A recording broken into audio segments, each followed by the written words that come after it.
Alors, on poursuit dans cette deuxième partie du survol de la première lettre de Pierre.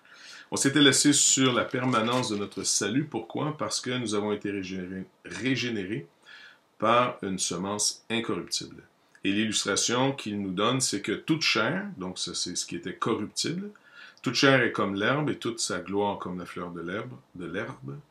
L'herbe sèche et la fleur tombe, mais la parole du Seigneur demeure éternellement. En d'autres mots, c'est cette image qui nous laisse que tout ce qui était généré en Adam, c'est de l'herbe, et peu importe sa gloire, c'est beau, ça va tout flétrir et périr. Par contre, la parole de Dieu, ce qu'elle a généré, régénéré donc, va demeurer éternellement. Pendant que l'homme extérieur périt, se détruit, l'homme intérieur se renouvelle de jour en jour. Donc, c'est notre assurance. Et donc, c'est sur cette base, on doit rejeter la malice, on doit rejeter tout ce comportement qui vient, on pourrait dire, du désespoir. Le désespoir d'être seul, de ne pas avoir Dieu pour nous. Puisque Dieu est pour nous maintenant, rejetons tout comportement qui prouverait le contraire. Rejetant donc toute malice, toute ruse, toute dissimulation, toute envie, toute médisance, désirez comme des enfants nouveau-nés le lait spirituel et pur, afin que par lui vous puissiez croître pour le salut. Et donc, le résultat est donc, si vous avez goûté que le Seigneur est bon, c'est ce que vous allez donc faire. On réalise que Dieu nous est très bon, très avantageux. Donc, sortons de tout ce comportement qui est finalement une déformation à cause du péché. Il dit, approchez-vous de lui, pierre vivante. Pourquoi? C'est ce principe qu'on bâtit maintenant un nouveau comportement et qui bâtit inévitablement une nouvelle communauté. Dans ce monde, nous bâtissons finalement un nouveau peuple, l'Église, le corps de Christ. Ici, il compare à des pierres vivantes qui sont édifiées sur la pierre vivante qui est Christ. Et donc, on devient finalement un sacerdoce, un saint sacerdoce. Nous devenons un lieu où, on pourrait dire, le monde peut encore finalement, la relation du monde hostile à Dieu et de ce Dieu saint, c'est nous, l'Église. Donc, l'importance du témoignage, de proclamer la parole, de vivre cette vie devant eux. Il dit, par contre, pour ceux qui ont rejeté cette pierre, ceux qui bâtissaient avant, mais qui ont rejeté cette pierre, qui est venue vers eux, qui est Christ, venu vers les Juifs ici, eh bien, il dit, bon, mais pour eux maintenant, cette pierre qui est la principale de l'angle, donc celle que l'édifice, au fond, dépend totalement, n'est plus, l'édifice ne pourra plus monter. Deuxièmement, cette pierre, non seulement elle n'est plus pour que l'édifice se tienne, mais en plus devient une pierre d'achoppement, un rocher de scandale. Et ils s'y heurtent pour n'avoir pas cru à la parole, et c'est à cela qu'ils sont destinés. Vous, au contraire, vous êtes une race élue, un sacerdoce royal, une nation sainte, un peuple acquis, afin que vous annonciez les vertus de celui qui vous a appelé des ténèbres à son admirable lumière.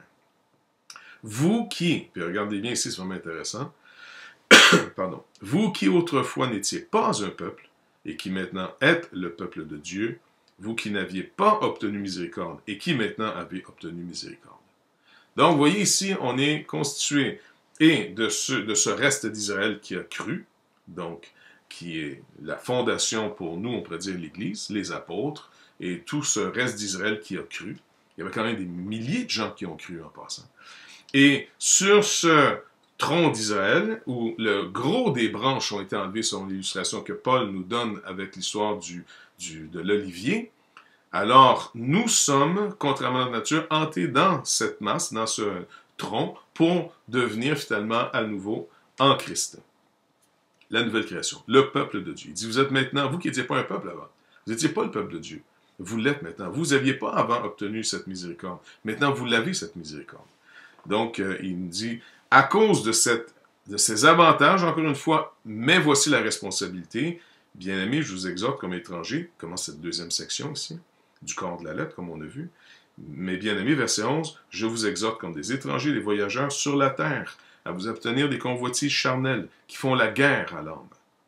Ayez au milieu des païens une bonne conduite, afin que là même où ils vous calomnient comme si vous étiez des malfaiteurs, ils remarquent vos bonnes œuvres et glorifient Dieu au jour où il les visitera. Les gens se rappelleront lorsque Dieu va les toucher, ce que vous faisiez. Donc, c'est très important. Et là, il va nous donner finalement les 3 ou les 4 sections de soumission. C'est comme si Pierre maintenant nous propose, voici ce que j'aimerais que vous puissiez comprendre et comment vous devez vous comporter pour être le plus attirant possible. Quoique vous êtes une race à part, dans le sens un sacerdoce royal, une nation sainte, un peuple à qui, attention de ne pas se mettre au-dessus des peuples chez lesquels vous vivez. C'est ce qu'il va nous montrer. Car avec tout ce qu'il vient de nous dire, on peut devenir extrêmement arrogant et orgueilleux si on ne comprend pas le plan du Seigneur. C'est pour ça qu'il dit maintenant, soyez soumis à cause du Seigneur. Et là, il parle à tout le monde, à tout ce nouveau peuple acquis, païens et juifs qui sont en Jésus-Christ un homme nouveau. Soyez soumis à cause du Seigneur à toute autorité établie parmi les hommes. Soit au roi comme souverain, soit au gouverneur comme envoyé par lui pour punir les malfaiteurs. Donc, en d'autres mots, soyez les gens les plus avantageux pour les gens qui vous entourent. Et priez, comme Paul nous le dit, entre autres, lui dans sa lettre à Timothée, de prier pour les autorités, de prier pour ceux qui sont élevés en dignité, pour ceux qui ont cette responsabilité qui nous donne de pouvoir vivre une vie saine et agréable. Dans certaines nations, il est beaucoup plus agréable d'y vivre que dans d'autres nations. Et c'est toute une question de leadership, c'est une question d'autorité. Donc, ce principe-ci. Il dit, car c'est la volonté de Dieu qu'en pratiquant le bien, vous réduisiez au silence les hommes ignorants et insensés. Donc, vous êtes libre, c'est vrai, mais ne faites pas de cette liberté un voile qui couvre la méchanceté. Donc, il développe tout ce principe. Deuxième soumission, une catégorie maintenant de général, tous, il va aller vers surtout ceux qui sont les subalternes, soit en tant qu'esclaves, soit en tant qu'ouvriers, bref, tous ceux qui doivent donner de la soumission à quelqu'un. Et puis il prend ici sûrement les plus bas, les esclaves, il y en avait beaucoup à l'époque, beaucoup parmi aussi les croyants. Serviteurs, soyez soumis en toute crainte à vos maîtres, non seulement à ceux qui sont bons et doux, mais aussi à ceux qui ont un caractère ou qui sont d'un caractère difficile. Et là, il nous rappelle que c'est une grâce de supporter les afflictions. Ici, par motif de conscience envers Dieu. Il développe plus près. Il dit, en passant, le Seigneur vous a laissé un exemple. Regardez verset 21, et c'est à cela que vous êtes destinés. Donc, malgré d'être traités souvent injustement, c'est à cela que vous êtes destinés. Donc, pas voir ça comme une chose étrange. Là. Il dit, parce que Christ a aussi souffert pour vous. Il a souffert pour nous, comment? Sous la main ou par la main des pécheurs, par les autorités injustes. Mais il a vu toujours, encore une fois, qui est au-dessus de tous ces gens. Il dit à Pilate, tu ne pourrais rien faire si tu n'avais pas reçu le pouvoir de mon Père. Donc, c'est dans ce sens qu'ils doivent trouver leur consolation. Puis là, verset 22 rappelle le verset 21, Christ, et après ça, il dit verset 22, lui qui n'a point de péché, ou verset 23, lui qui injurie ne rendait point injure, verset 24, lui qui a porté lui-même nos péchés en son corps sur le bois, lui, par les meurtrissures duquel vous avez été guéris, car vous étiez comme des brebis errantes, mais maintenant, vous êtes retournez vers le pasteur et le gardien de vos âmes. Et la troisième section, il vient encore un peu plus précisément dans la famille maintenant, dans le couple. N'oubliez pas, les chrétiens découvrent une notion absolument incroyable, et surtout les femmes découvrent qu'en Jésus-Christ, il n'y a ni homme ni femme, ni esclave ni libre. Donc, tout le monde veut vivre leur égalité, ce qui est tout à fait normal. Mais il rappelle aux femmes comme aux esclaves, comme encore à nous sous les autorités de ce monde, vous êtes toujours dans ce monde. Donc, on doit continuer à se comporter dans l'environnement où on est. On n'est pas séparé de cet environnement. Donc, aux femmes, il continue à leur dire, quoique dans tout le nouvel ordre, n'oubliez pas, c'est quelque chose d'autre, mais vous êtes encore ici. Il dit donc, femmes, soyez soumises de même à vos maris. De même comment? Il venait de parler de Christ ici. Il ne parle pas en référence nécessairement à l'esclave, mais en référence de Christ. Du verset 21 au verset 25, c'est soyez soumis de même. Le de même fait référence inévitablement à ce qui vient d'être dit, versets 21 à 25. Donc, chapitre 3, à la femme, elle doit finalement avoir un respect envers son mari, et puis de ne pas non plus materniser ou en d'autres mots prendre contrôle sur lui. Ce que Paul aussi enseigne ailleurs dans sa lettre. Ne pas non plus aller que par les apparences, donc l'histoire c'est du charme, et fidèle. Et il donne un avertissement par contre à tous les maris qui sont croyants Et il nous dit à nous, maintenant, il dit, montrez à votre tour de la sagesse dans vos rapports, mieux traduit par de la connaissance ou de la compréhension, c'est peut-être le terme plus exact. Montrez à votre tour de la compréhension dans vos rapports avec vos femmes, comme avec, donc, naturellement, ici, un sexe plus faible, c'est un corps plus faible. Honorez-les, comme devant aussi héritier avec vous la grâce de la vie. Qu'il en soit ici, et là, vous voyez encore une fois à quel point le Seigneur souligne l'importance qu'il porte, le regard qu'il a sur les relations humaines. Il dit qu'il en soit ici, afin que rien ne vienne faire obstacle à vos prières. Des prières peuvent être, le Seigneur peut dire, on laisse les prières ici sur la tablette, là, mon ami, tu vas aller te réconcilier avec ta femme, tu vas montrer du respect aussi à ta femme. Tu dois l'honorer, parce qu'il est bien marqué ici, honorez-les, qui est un principe, entre autres à l'époque, qui peut être encore malheureusement aujourd'hui. Honorer, c'est-à-dire considérer quelqu'un comme important. C'est une des composantes finalement de l'amour d'une femme pour un homme, d'honorer.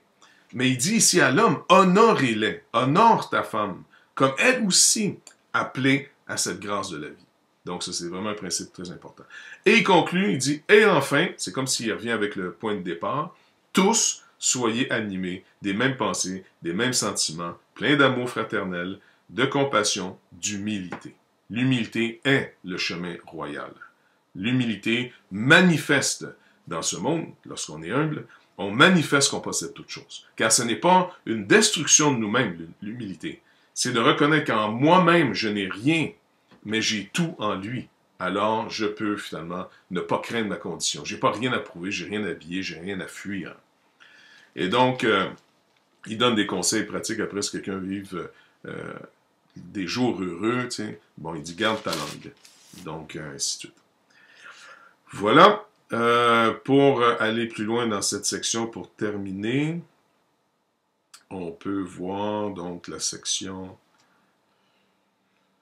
Finalement, c'est pour pouvoir marcher, dit d'ailleurs, dit verset 14, quand vous souffrez, il parle énormément de la souffrance, si vous avez vu, à cause de la justice, donc vous allez finalement confronter un système par votre comportement, pas par les armes, pas par la violence, mais juste votre manière de vivre. Vos convictions vont littéralement ébranler ce monde. Et on le voit à plusieurs générations, que ce soit l'Église primitive face à Rome, que ce soit même les grands réveils, que ce soit en Angleterre, en Allemagne, ou encore une fois ceux qui sont connus aux États-Unis, ont façonné une société différente. Ça dure un temps, car, encore une fois, la chair reste corrompue, mais ces effets ont eu quand même, c'est-à-dire ce comportement a eu un effet à libérer des peuples. Par exemple, on pense simplement à Wilberforce en Angleterre, et les effets secondaires un peu partout dans le monde entier d'avoir affranchi des peuples qui étaient dans l'esclavage sous d'autres peuples. Ça revient sous des formes différentes encore, c'est sûr. Mais de génération en génération, la réforme continue sans arrêt. Et c'est le comportement qu'on doit avoir sans arrêt, sans arrêt, sans arrêt. Donc de toute façon, s'il faut souffrir, mieux vaut souffrir si telle est la volonté de Dieu, en faisant le bien qu'en faisant le mal. Parce que le Seigneur nous rappelle, c'est une grâce de souffrir pour lui. On va aller vers une troisième section après cette pause.